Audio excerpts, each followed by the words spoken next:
Ana Carolina Scavazini, eu nasci em Ribeirão Preto, 2 de 1 de 1985. Eu sou o Diego Senise, sou de São Paulo e nasci em 7 de 3 de 88. Na fazenda do meu pai era uma brincadeira bastante perigosa. Eu brincava com os meus irmãos e meus primos de pega-pega na colheitadeira.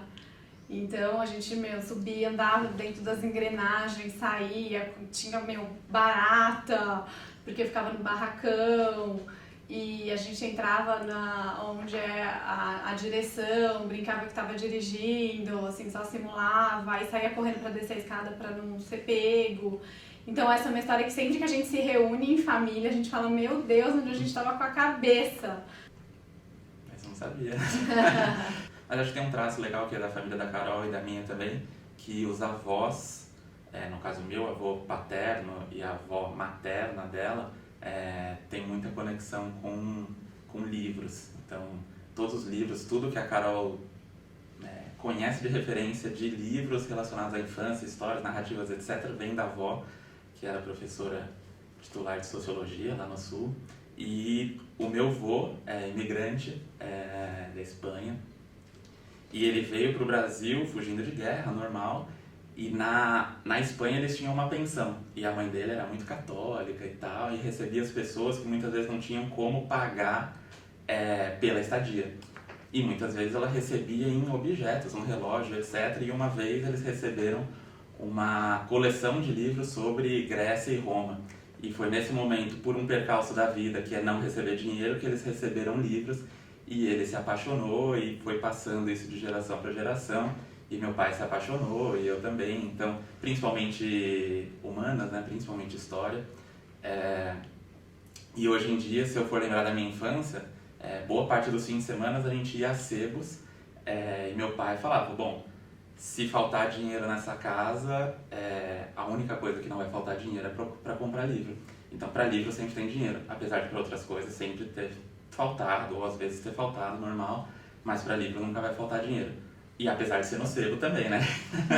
Dinheiro barato. Para mim, assim, essa questão de o que ser quando crescer foi muito difícil. Eu não tinha um norte. Eu nunca fui uma criança que minha mãe era médica, então tinha toda essa pressão para você vai ser médica, né? Meu pai, coitado, achava que alguém ia ser médico, ninguém foi médico. Eu prestei, audiovisual em um lugar, agronomia em outro, sociologia em outro. E aí no cursinho eu consegui pensar um pouquinho melhor e aí delimitei para relações públicas, enfim, por ser humanas. Eu também não, como coitado dos meus colegas, como a maioria das pessoas não sabe muito bem o que é relações públicas, você vai aprendendo.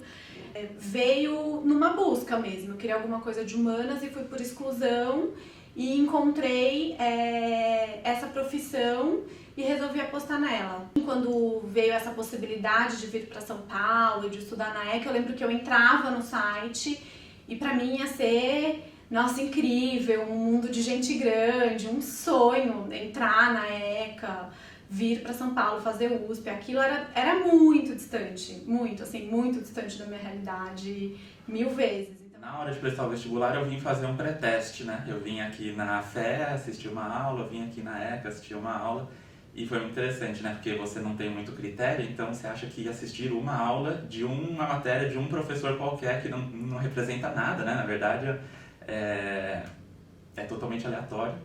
Daí eu decidi, falei, puta, na FE era muito chato, e aqui na ECA eu tive uma aula que foi brilhante, com o Otávio Freire, que depois de alguns anos escreveu um livro comigo e hoje é meu sócio. Então eu decidi fazer propaganda porque eu assisti uma aula dele e julguei melhor do que a aula que eu vi do outro lado da rua na FE, e falei, puta, aqui vai ter alguma coisa que conecta com essa minha vontade de empreender e que não soava tão chato naquela hora. Pra mim, passar na USP era uma coisa do japonês nerd que se mata, que é um gênio desde cedo e que vive pra isso e que vai passar. Só que no momento em que meu irmão passou, eu falei, putz, mas se ele passou, eu consigo também. Então, derruba uma barreira gigantesca, simbólica, né, que estava na minha cabeça, e falou, eu acho que eu consigo passar. E daí, prestei o vestibular e consegui passar. E foi uma festa, porque na verdade os amigos do meu irmão já sabiam que eu tinha passado, e daí eu cheguei aqui, foi uma festa na prainha e tal, porque tinha o Senis e o Senizinho, que é, né, que passou a ser chamado. Você não Então vai foi falar ótimo. que você passou em primeiro lugar? E daí foi isso. Eu vou dizer. É, Ele passou em primeiro lugar, gente, felicidade. era o último ano da lei de São Paulo que proibiu os outdoors, né? Eu estudava Ele no ainda Objetivo foi no de terceiro. bullying, né? No terceiro colegial eu fiz o Objetivo. E daí, publicidade era o curso com maior competidores por vaga, assim, candidatos por vaga. Não necessariamente a maior nota de corte, né, que devia estar lá para medicina.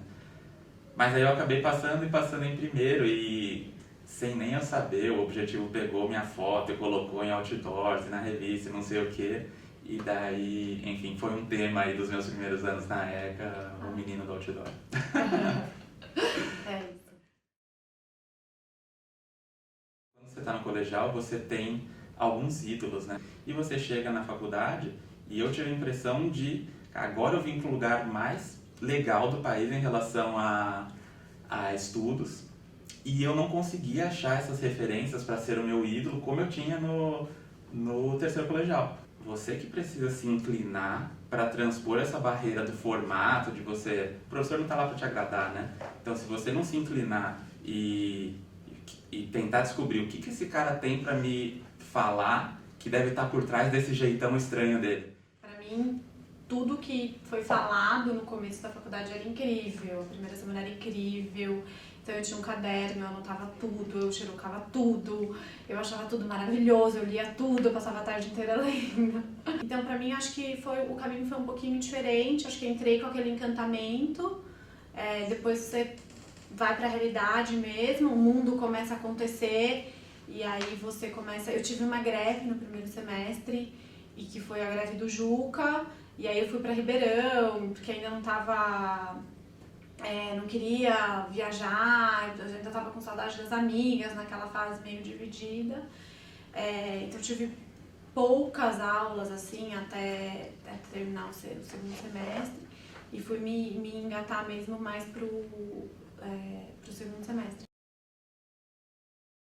Eu tinha duas amigas da minha sala que estavam saindo da ECA Júnior, e eu falei, eu vou começar a prestar processo de empresa, né, porque eu quero um estágio um pouco mais robusto para ver como é a empresa. Elas falaram, presta do ECA Júnior, porque ele é bem grande, vai te dar uma bagagem, vai fazer você rodar em processo seletivo, depois você tem um feedback, e aí você presta pra fazer isso. Elas me deram essa dica, e aí eu fui, falei, tudo bem, eu já tava sem estágio, então eu podia vir.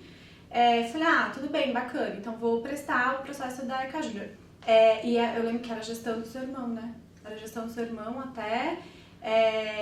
E aí, conforme eles foram apresentando a Júnior, as possibilidades, essa questão de ser um empreendedor, dentro do que você tem que buscar, você tem que... as possibilidades de acessar os professores, você conseguir ter essa liberdade. Pra mim foi mais pragmático, assim, eu já tinha referência da turma anterior, que meu irmão tinha sido presidente da Júnior, ele falava bastante, mas no fim me parecia assim meio lógico que é melhor fazer do que não fazer. Não enxergava como uma coisa que daria um boost na capacidade de empreender. Eu enxergava como um jeito de entrar no mercado mais facilmente. E daí ele teria experiência, depois tem toda a parte de relacionamento e turma e etc. que você consegue na Júnior, mas obviamente não era o motivo pelo qual eu entrei, né? Eu entrei muito mais num sentido pragmático, de enxergar um benefício para a ida para o mercado. E a gente se conheceu na Júnior. Na verdade, a Carol estava no terceiro para o quarto ano, eu estava no primeiro para o segundo. E eu nunca tinha visto, na verdade, só no momento em que foi anunciada a gestão. Pra mim, demorei um pouquinho a entrar no espírito da Júnior, que nem é um espírito, sei lá, atlética, que é só festa, mas também nem é um espírito só profissional, assim. Então, eu tive esse momento de tom de ajuste, e que hoje também eu sou super feliz por poder estar junto com eles aí todo ano em várias etapas. A gente tem padrinho de casamento já, e outras pessoas também que são super especiais. Então eu acho que pra mim foi uma construção de relacionamento, mas com certeza relacionamentos que a gente espera levar pra vida inteira. A gente entrou em 2006 na Júnior, então faz 10 10 anos. anos, né? E a gente entrou no meio do ano e em setembro, é isso, né? Em setembro rolou a Anastácia, que é a balada, não sei nem se existe ainda, mas é a balada do pessoal da Júnior, que a Júnior faz, mas que a ECA inteira vai. E daí foi o primeiro momento em que a gente ficou juntos, a gente se beijou, etc. E começou a trajetória, dia 29 de setembro, já fez 10 anos. Então, de lá pra cá, a gente não se largou mais. A gente já tava namorando faziam 7 anos, né? E a gente já tinha passado algumas etapas que a gente achava importante, então era um tabu, assim, pra gente falar disso. Na verdade a gente sempre... Não foi uma coisa assim, do nada ajoelhou e Vamos pediu em casar, casamento. Na verdade é uma coisa bem planejada, a gente foi assim. construindo, Porque, né? Antes de casar, a gente comprou um apartamento lá na Vila Madalena, na mesma rua que ela morava antes, era um quarteirão pra cima. E, enfim, passou a morar junto, etc, pra daí depois fazer o ritual, né? E que na verdade a gente considera bem importante. A gente é católico, dá muito valor à família, etc. A gente nunca passaria por uma transição de morar junto e vamos que vamos, continuou, porque pra gente o ritual é muito importante.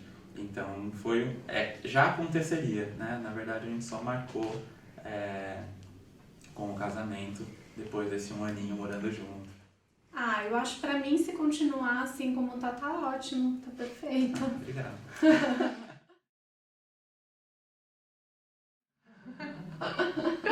É quem faz, né? Primeiro você descobre que vai ser pai e mãe, né? Depois de algum tempo, você tem a notícia que você quer. Quando você descobre que você vai ser pai ou mãe, apesar de você planejar, por mais planejado que seja, pra gente pelo menos é uma coisa nova, você também fala, nossa, aconteceu.